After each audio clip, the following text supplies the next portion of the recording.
Film की शुरुआत होती है एक फैमिली को दिखाने से, जिसमें मेसी नाम की एक लड़की अपनी मॉम और डैड के साथ रहा करती थी। आज उसके डैड की बर्थडे थी, जिनके लिए मेसी ने केक बनाया था। केक लेकर डैड के पास जाते हैं बर्थडे विश करने के लिए, जहाँ हमें पता चला कि उसके डैड पैरालाइज है, जिसकी वजह से ना तो वो चल फिर सकते हैं और ना ही कुछ बोल सकते हैं। तो हर वक्त वो बस व्हील चेयर पर ही रहते हैं। जिसके बाद ये दोनों माँ बेटी उनकी बर्थडे मनाने लगती है और यहाँ उसकी मॉम अपने हस्बैंड को गिफ्ट भी देती है, जो अजीब सा ही गिफ्ट था, क्योंकि उसे खोलने पर कुछ हथियार और चाकू निकलते हैं, जो खुद मेसी की मॉम रोज ने बनाए थे। हैरत वाली बात की उनकी हैंडल किसी हड्डी से बने लग रही थी, जो चीज मेसी के डैड ने भी नोटिस कर ली थी। वो काफी गौर से उन्हें देखने लगी, पर क्या करती, जाकर भी कुछ बोल नहीं पाते। अब मेसी की मॉम रोज अपने हस्बैंड को एक इंजेक्शन लगाती है, जिसके बाद उन्हें केक खिलाने लगी कि तभी इनके दरवाजे पर दस्तक होने लगी। ये हैरान रह गई कि इस वक्त कौन हो सकता है। तब मेसी और रोज दरवाजे की तरफ जाने लगी, लेकिन तभी ये दस्तक तेज हो गई। ऐसा लग रहा था जैसे कोई जोर जोर से दरवाजा पीट रहा है, जिस वजह से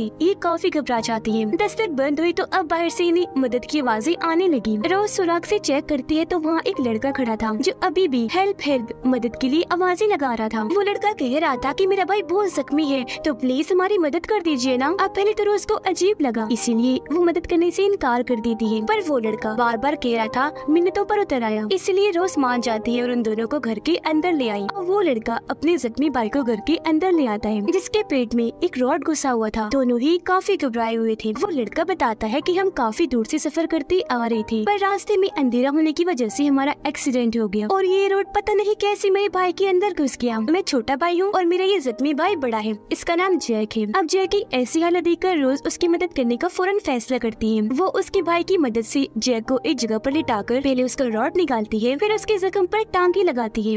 रोज कोई नर्स नहीं थी, लेकिन फिर भी टांके उसने इतनी सफाई से लगाए थे कि उसे देखने से लग रहा था जैसे वो ये काम सालों से करती आ रही है। फिर थोड़ी देर के बाद रोज जैक के भाई को खाना वगैरह देकर उससे बातें करने लगी। कुछ सवाल पूछती है कि तुम लोग कहाँ से आ रहे थे और जा कहाँ रहे थे और किस काम के सिलसिले में, जिसका जवाब वो देता तो है लेकिन बहुत रुक रुक कर। तो रोज को समझ लग जाती है कि ये मुझसे झूठ बोल रहा है, पर आगे वो उससे कोई बात करती यहाँ जैक आ जाता है, जिसे होश आ गई थी और अब वो काफी बेहतर महसूस कर रहा था। वो रोज को कहता है कि तुम्हारा बहुत शुक्रिया, ऐन मौके पर मेरा इलाज करके तुमने मेरी जान बचा ली। रोज का कहना था कि कोई बात नहीं, तुम बहुत जख्मी थी, तुम उससे देखा नहीं गया। वो जैक से कहती है कि तुम्हारे भाई को क्या बोलना नहीं आता। मैंने इससे ये सवाल की तो ये बहुत अटक अटक की रुक रुक के बोल रहा था, जिस पर जैक कहता है कि वो क्या है, ये बहुत मासूम सीधा साधा है, इसका दिमाग अभी तक बच्चों वाला है, तभी ये ऐसा है और मैं भी इसके साथ ऐसे पेश आता हूँ जैसे ये छोटा बच्चा है। अब खाना वगैरह खाने के बाद दोनों भाई आराम करने के लिए चले जाते हैं और उनकी बातों से हमें ये अंदाजा हो गया कि दोनों असल में चोर हैं। वो पैसे चुरा कर भाग ही रही थी कि तभी उनका एक्सीडेंट हो गया। अब ऐसे उनकी गाड़ी वहाँ पर फंस गई, तो ये पकड़ी भी जा सकती थी, इसीलिए गाड़ी को वहीं छोड़कर ये निकल आए। तो इनका पैसों से भरा हुआ बैग तो गाड़ी में ही रह गया था, जो उन्हें जल्द से जल्द लाना होगा। अब जैक चाहता था कि मैं गाड़ी के पास जाकर उस बैग को ले आऊं। जहाँ एक्सीडेंट हुआ था वो जगह काफी दूर थी और इन्हें अब रोज की गाड़ी भी चाहिए थी, इसलिए दोनों भाई प्लान बनाते हैं। प्लान के मुताबिक जैक का भाई कंट्रोल से बाहर हो गया। तब जैक उसे संभाल रहा होता है। रोज पूछती है क्या बात है, ये ऐसे क्यों कर रहा है। जैक जवाब देते है वो दरअसल इसकी पसंदीदा कॉपी तो गाड़ी में ही रह गई है, उसे लाने की जिद कर रहा है ये। तो मैं सोच रहा हूँ कि वो कॉपी ले यहाँ तक ये शांत हो जाए, मुझे आपकी गाड़ी लेकर अपनी गाड़ी तक जाना होगा। अब यहाँ रोज उसके भाई को समझाती है कि बेटा ऐसी जिद नहीं करती, तुम्हें कॉपी चाहिए ना, मिल जाएगी, थोड़ा सब्र रखो। जिस पर उसका भाई थोड़ा शांत हो गया, लेकिन फिर रोज को पता नहीं क्या हुआ, वो कहती है कि मुझसे भी इसकी ऐसी हालत देखी नहीं जा रही, चलो इसे ला ही देती है वो कॉपी। जो कहकर अब रोज और जैक गाड़ी लेकर एक्सीडेंट वाली जगह पर जाने के लिए निकल गई। पर जाते जाते रोज मेसी को कहती है कि बेटा तुम घर पर अकेली हो, ओके, तो जैक के भाई से ज्यादा बात मत करना। इस पर मेसी मान भी गई, कहती है मामा अब बिल्कुल बेफिक्र होकर जाइए, मैं पूरा ख्याल रखूंगी। जिसके बाद वो दोनों निकल गयी। जब रास्ते में थी तो अपनी अपनी फैमिलीज के बारे में बात करने लगे। यहाँ रोज दुखी होती हुई बताती है कि मेरा भी एक बेटा था, पर एक गाड़ी से उसका बहुत बुरा एक्सीडेंट हुआ, जिस वजह से उसकी मौत हो गई। मेरा बेटा मुझे बहुत प्यारा था, जिसे मैं आज भी बहुत याद करती हूँ। घर में मेसी को हम देखते हैं, जिसका जैक के भाई से बात करने का बहुत दिल कर रहा था, क्योंकि आज वो पहली बार किसी और से बात करने वाली थी। असल में रोज ने शुरू से ही उसे बहुत सख्ती वाले माहौल में पाला, कभी भी मेसी को उसने किसी से बात करनी नहीं दी। यही वजह है कि आज तक उसने सिर्फ अपनी मोम रोज से ही बात की। तो उसे देखकर मेसी का बहुत दिल चाह रहा था कि इससे बात करूं। वो फिर काफी सोचने के बाद आखिर जैक के भाई के पास चली ही जाती है और उससे बातें करना शुरू कर देती है।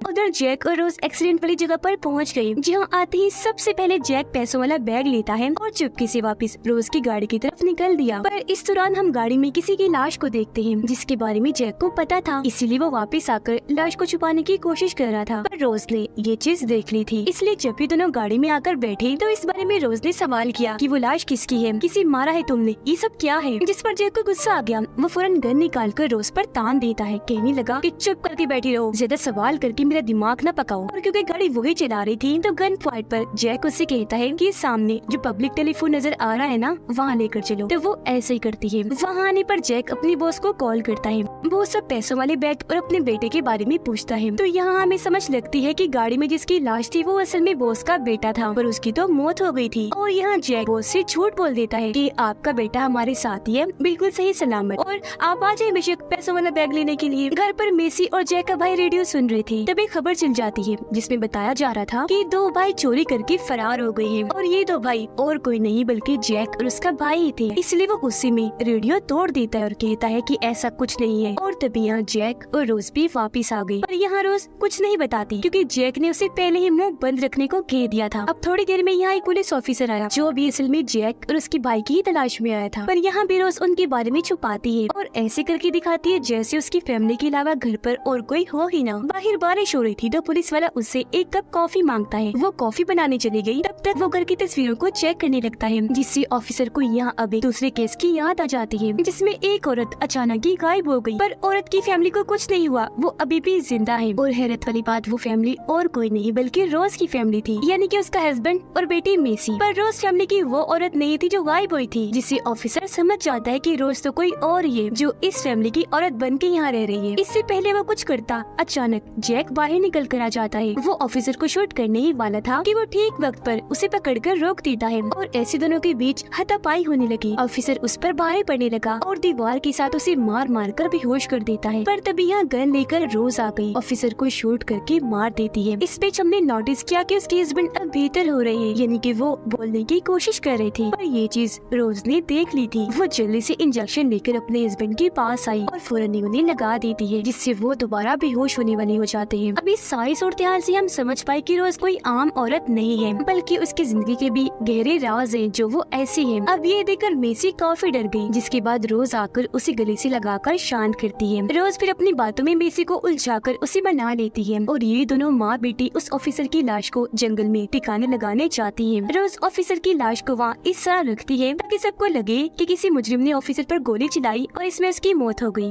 अब हम जैक और उसके भाई को बेसमेंट में देखते हैं। भागने के लिए घर से बाहर आ जाते हैं, पर जैक को याद आया, ओ शिट, मैं तो पैसों वाला बैग घर के अंदर ही भूल आया। जिस पर उसका भाई कहता है, छोड़ो भाई, रहने दो, भूल जाओ उन पैसों को। पर जैक कहते है कि नहीं, तुम इंतजार करो, मैं जाता हूँ और पैसे लेकर आया बस 2 मिनट में। अब जब वो खिड़की के जरिए घर के अंदर जाने लगा तो अब की बार वो एक खुफिया कमरे में आ पहुँचता है, जहाँ पर उसे एक औरत बहुत ही बुरी हालत में बंधी हुई मिलती है। उसकी हालत इतनी खराब थी कि चेहरा भी अजीब सा हो गया था, और सबसे दर्दनाक बात, उसके हाथ पाँव काट दिए गए थे। और अब यहाँ सारा राज खुलकर सामने आता है। यहाँ जैक को पता चला कि ये औरत ही असल में इस घर की असली मालकिन है, और ये फैमिली यानी हस्बैंड और बेटी मेसी भी इसी की है, यानी कि वो गायब नहीं हुई थी बल्कि उसे अगवा करके उसके इसी घर में ही कैद कर दिया था। असल में जैसा कि रोज ने बताया था कि मेरी बेटे की कार एक्सीडेंट में मौत हो गई, तो उसकी बेटे की मौत इसी औरत की गाड़ी से हुई, पर वो नॉर्मल एक्सीडेंट था, इसने जानबूझ के नहीं मारा था उसे। पर रोज तो बेटे की मौत से इतना पागल हो गई कि उसने बदला लेने का ठान लिया। उसने इस औरत की पूरी ही फैमिली को कैद कर लिया। इसमें सबसे पहले उसने हस्बैंड को ऐसी दवाइयाँ दी कि उसका जिस्म पैरालाइज हो गया, जिससे वो चलने फिरने के क्या बोलने के काबिल भी ना रहा। उसका अपने जिस्म पर ही कंट्रोल खत्म हो गया। करें बात मेसी की, उस वक्त वो काफी छोटी थी तो इन बातों को वो नहीं समझ सकती थी। तब उसे भी रोज ने अपनी बातों में उलझाकर ये कह दिया कि मैं तुम्हारी माँ हूँ, और तभी से वो रोज को अपनी मॉम समझने लगी। फिर रोज ने इस औरत यानी घर की असली मालकिन को यहाँ कैद करके उसके हाथ पाँव काट दिए। पूरे घर में कैमरे लगा दिए ताकि ये औरत रिकॉर्डिंग से अपनी फैमिली को देख सके, और ये भी कि किस तरह अब उसकी फैमिली रोज की फैमिली बन गई है, जहाँ ये हंसी खुशी रहती है। सिर्फ यही नहीं बल्कि रोज तो इतनी खतरनाक औरत बन गई थी कि वो चाकू छुरियों की हड्डियों के जो हैंडल थे वो उसने इसी औरत की बाजू और टांगों की हड्डियों से बनाए थे।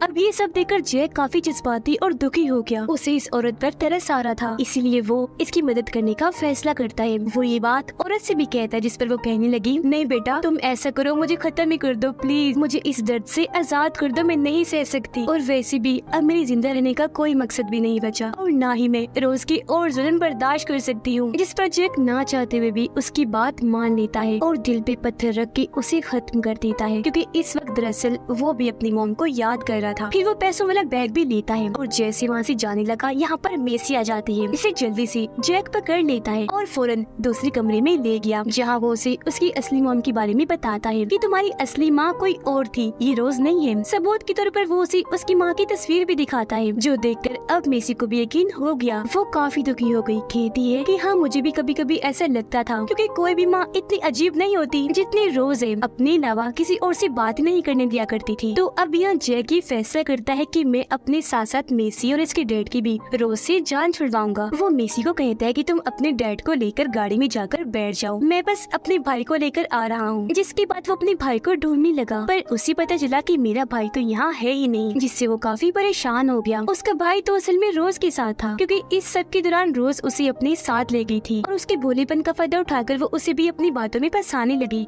ये कह देती है कि तुम मेरे बेटे जैसे हो और आज से मैं ही तुम्हारी माँ हूँ। अब यहाँ जैक का भाई, जिसे बचपन से माँ का प्यार नहीं मिला, आज उसे रोज के अंदर अपनी माँ नजर आ रही थी। वो उसकी बातों में आ जाता है और ऐसा ही रोज के साथ था, वो उसमें अपने बेटे को देख पा रही थी। अब जैक वापस घर में आया अपने भाई को लेने के लिए, पर पहले ही रोज उस पर गोली चला देती है, जिससे वो काफी जख्मी हो गया। ठीक इसी वक्त मेसी यहाँ पर आई और उसे सहारा देकर बाहर ले जाती है कि तभी यहाँ उनका बॉस भी आ गया, जो जैक से पूछता है कि यहाँ पर क्या चल रहा है और मेरा बेटा और पैसे कहाँ हैं। तो अब यहाँ जैक रोज को बसाने के लिए अपने बॉस को ये कह देता है कि इस औरत के पास ही आपका बेटा भी है और पैसे भी। पर उसके बॉस को पता था कि ये झूठ बोल रहा है, क्योंकि उसने आते हुए इनकी गाड़ी देख ली थी, जिसके अंदर उसके बेटे की लाश थी। इसीलिए वो यहाँ जैक पर बरसता है, उसे काफी मारता भी है, कहने लगा कि तुम्हारी वजह से मेरे बेटे की मौत हो गई है और अब देखना मैं तुम्हारे भाई को भी नहीं छोड़ूंगा, उसे भी मरना होगा। अब बॉस जैक को पकड़ के आगे बढ़ा, जहाँ सामने से रोज आ रही थी। बॉस उस पर गन तान देता है कि जैक की भाई को मेरे हवाले कर दो। अब रोज अपना बेटा समझ रही थी, वो भी उस पर गन तान देती है और उसे जैक का भाई देने से मना कर देती है। अब इससे पहले कि बॉस आगे बढ़ता, रोज उस पर शूट करके उसकी जान ही ले लेती है। अब यहाँ बॉस का साथी भी उसके साथ आया था, जो गन उठाकर रोज के पीछे आके खड़ा हो जाता है। वो शूट करने ही वाला था कि तभी पीछे से जैक का भाई आकर वो उसके साथी पर ही चाकू से वार कर देता है, जिससे उसकी तो मौत हो गई। पर यहाँ हमने देखा कि अब वो भी रोज को अपनी माँ समझ रहा है और ये दोनों ही माँ और बेटे का रिश्ता निभा रहे हैं।